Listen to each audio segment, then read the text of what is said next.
ಶುಭೋದಯ. ಶೃಂಗೇರಿ ಸುದ್ದಿಗೆ ಸ್ವಾಗತ. ಓದುತ್ತಿರುವವರು ವಿಜಯಲಕ್ಷ್ಮಿ ವಾಸುದೇವ.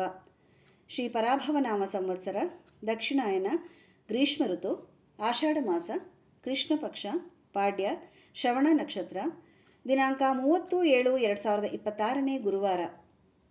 ಮುಖ್ಯಾಂಶಗಳು: ಶ್ರೀ ಶಾರದಾ ಪೀಠದ ಉಭಯ ಜಗದ್ಗುರುಗಳ ಚಾತುರ್ಮಾಸ್ಯ ವ್ರತ ಆರಂಭ. ಸುದ್ದಿಯ ವಿವರ. ಶ್ರೀ ಶಾರದಾ ಪೀಠದ ಜಗದ್ಗುರುಗಳಾದ ಶ್ರೀ ಭಾರತೀ ತೀರ್ಥ ಸ್ವಾಮೀಜಿ ಹಾಗೂ ಶ್ರೀ ವಿಧುಶೇಖರ ಭಾರತೀ ಸ್ವಾಮೀಜಿಗಳು ಬುಧವಾರ ಚಾತುರ್ಮಾಸ್ಯ ವ್ರತ ಆರಂಭಿಸಿದರು. ಆಷಾಢ ಶುದ್ಧ ಗುರುಪೂರ್ಣಿಮೆಯಂದು ಶ್ರೀ ಭಾರತೀ ತೀರ್ಥ ಸ್ವಾಮೀಜಿ 52ನೇ ಚಾತುರ್ಮಾಸ್ಯ ವ್ರತ ಹಾಗೂ ಅವರ ಉತ್ತರಾಧಿಕಾರಿ ಕಿರಿಯ ಸ್ವಾಮೀಜಿಗಳಾದ ಶ್ರೀ ವಿಧುಶೇಖರ ಭಾರತೀ ಸ್ವಾಮೀಜಿಗಳ 12ನೇ ವ್ರತದ ಸಂಕಲ್ಪ ಕೈಗೊಂಡರು.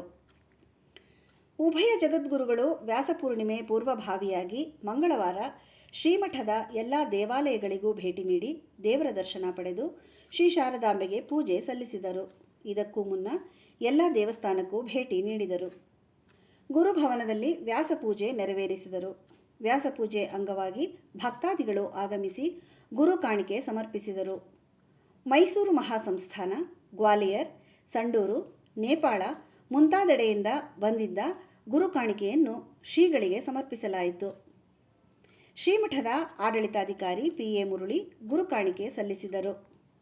ಶ್ರೀಮಠದ ಅರ್ಚಕರಾದ ಕೃಷ್ಣ ಭಟ್, ಸೀತಾರಾಮ ಶರ್ಮ, ಶಿವಕುಮಾರ ಶರ್ಮ, ಶ್ರೀ ಸದ್ವಿದ್ಯಾ ಸಂಜೀವನಿ ಸಂಸ್ಕೃತ ಪಾಠಶಾಲೆಯ ನಾಗರಾಜ ಭಟ್, ದಕ್ಷಿಣಾಮೂರ್ತಿ, ಅಧಿಕಾರಿಗಳಾದ ಶಿವಶಂಕರ ಭಟ್ ಇದ್ದರು. ಇದೇ ಸಂದರ್ಭದಲ್ಲಿ ಜಗದ್ಗುರುಗಳಿಗೆ ಪಾದಪೂಜೆ ನೆರವೇರಿಸಿ ಗುರು ಕಾಣಿಕೆ ಸಮರ್ಪಿಸಲಾಯಿತು. ಆಕರ್ಷಕ ಶಕ್ತಿ, ಸೆಳೆತಗಳೆರಡೂ ಗುರುವಿನಲ್ಲಿರುತ್ತದೆ. ಗುರು ಸದಾ ಪರಿಪೂರ್ಣತೆಯತ್ತ ಸಾಗುವ ಚಿಂತಕ ಎಂದು ನಿವೃತ್ತ ಶಿಕ್ಷಕ H. ಮಂಜುನಾಥಗೌಡ ಹೇಳಿದರು. ವಿದ್ಯಾನಗರದ ಕನ್ನಡ ಭವನದಲ್ಲಿ ಪತಂಜಲಿ ಯೋಗ ಶಿಕ್ಷಣ ಸಂಸ್ಥೆ ಬುಧವಾರ ಏರ್ಪಡಿಸಿದ್ದ ಗುರುಪೂರ್ಣಿಮೆಯ ಉಪನ್ಯಾಸ ನೀಡಿದರು. ಉತ್ತಮ ಗ್ರಂಥ, ಪುಸ್ತಕ ಓದುವಿಕೆ, ಸತ್ಸಂಗದಂತಹ ಕಾರ್ಯದಲ್ಲಿ ತೊಡಗಿಸಿಕೊಂಡಾಗ ವ್ಯಕ್ತಿಗಳಲ್ಲಿ ಪರಿಪೂರ್ಣತೆ ಕಾಣಬಹುದು. ಒಂದೆಡೆ ವೈಯಕ್ತಿಕ ಜೀವನಾನುಭವ, ಮತ್ತೊಂದೆಡೆ ಮೌಲ್ಯ ಸಂಗಮವಾದರೆ ಮಾನವ ಜೀವನ ಪರಿಪೂರ್ಣತೆ ಪಡೆಯಲು ಸಾಧ್ಯ ಎಂದರು. BN ಮುರಳೀಧರ ಅಡಿಗ ಮಾತನಾಡಿ, ಆಷಾಢ ಮಾಸದ ಪೂರ್ಣಿಮೆಯಂದು ಈ ಭೂಮಿಯಲ್ಲಿ ಶ್ರೇಷ್ಠ ಗುರು ವೇದವ್ಯಾಸರ ಜನ್ಮದಿನವಾಗಿದೆ. ಮಹಾಭಾರತದಂತಹ ಶ್ರೇಷ್ಠ ಕಾವ್ಯವನ್ನು ನೀಡಿದ್ದಲ್ಲದೆ ವೇದಗಳನ್ನು 4 ವಿಭಾಗವಾಗಿ ವಿಂಗಡಿಸಿ ಜಗತ್ತಿಗೆ ಪರಿಚಯಿಸಿದ ಭೂತ, ಭವಿಷ್ಯತ್, ವರ್ತಮಾನ ಕಾಲಮಾನವನ್ನು ಜೋಡಿಸಿಕೊಟ್ಟ ಮಹನೀಯರು ವೇದವ್ಯಾಸರು ಎಂದರು. ಅಧ್ಯಕ್ಷತೆ ವಹಿಸಿ ಮಾತನಾಡಿದ ಪತಂಜಲಿ ಯೋಗ ಶಿಕ್ಷಣ ಸಂಸ್ಥೆ ಅಧ್ಯಕ್ಷ ನಾಗೇಶ್ ಕಾಮತ್, ಶರೀರದ ಶ್ವಾಸೋಚ್ಛ್ವಾಸ ಕ್ರಿಯೆಯ ಕ್ರಮಬದ್ಧತೆ ಮತ್ತು ರಕ್ತ ಸಂಚಾರದ ಕ್ರಮಬದ್ಧತೆಗೆ ಯೋಗದ ಅಗತ್ಯತೆ ಇದೆ ಎಂದರು. ಕಾರ್ಯಕ್ರಮದಲ್ಲಿ ಪದ್ಮ, ಆಶಾ, ಮಲ್ಲಿಕಾ, ಭಾರತಿ, ಸುಮಾ, ಸೌಮ್ಯ, ಶಾರದಾ, ರಾಣಿ, ಪ್ರೇಮ, ಫರೀನಾ, ಗುರುರಾಜ್, ಮಕ್ಬುಲ್, ಸುಬ್ರಹ್ಮಣ್ಯ, ರಾಘವೇಂದ್ರ ಇತರರು ಇದ್ದರು.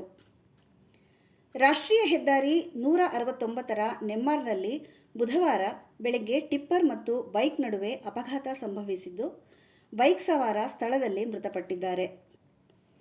ಬೈಕ್ ಸವಾರರನ್ನು ಬುಕುಡಿಬೈಲಿನ ಲಿಂಗಪ್ಪಗೌಡ 60 ಎಂದು ಗುರುತಿಸಲಾಗಿದ್ದು, ಇವರು BGS ಶಿಕ್ಷಣ ಸಂಸ್ಥೆಯಲ್ಲಿ ಸೆಕ್ಯುರಿಟಿ ಗಾರ್ಡ್ ಆಗಿದ್ದು, ಬೆಳಗ್ಗೆ ಕರ್ತವ್ಯ ನಿರ್ವಹಿಸಲು ಶೃಂಗೇರಿಗೆ ಬರುತ್ತಿದ್ದರು. ಇವರಿಗೆ ಪತ್ನಿ, ಪುತ್ರ ಹಾಗೂ ಪುತ್ರಿ ಇದ್ದಾರೆ. ಪ್ರಧಾನ ಸಂಪಾದಕ KL ಗೋಪಾಲಕೃಷ್ಣ, ಸಹಕಾರ KV ರಮೇಶ್, ತಾಂತ್ರಿಕ ಸಹಕಾರ ಮಿಥುನ್ ಗುಡ್ಡೆತೋಟ ಮತ್ತು ಸೌಮ್ಯ ವಿಜಯಕುಮಾರ್. ಜಾಹೀರಾತು ಮತ್ತು ಪ್ರತಿಕ್ರಿಯೆ ನೀಡುವವರು ಶೃಂಗೇರಿ ಸುದ್ದಿ ಕೇಳಲು ನಿಮ್ಮ ಹೆಸರು, ವಾಟ್ಸಪ್ ಸಂಖ್ಯೆಯನ್ನು 9448843831ಗೆ ವಾಟ್ಸಪ್ ಮಾಡಿ. ವಂದನೆಗಳು.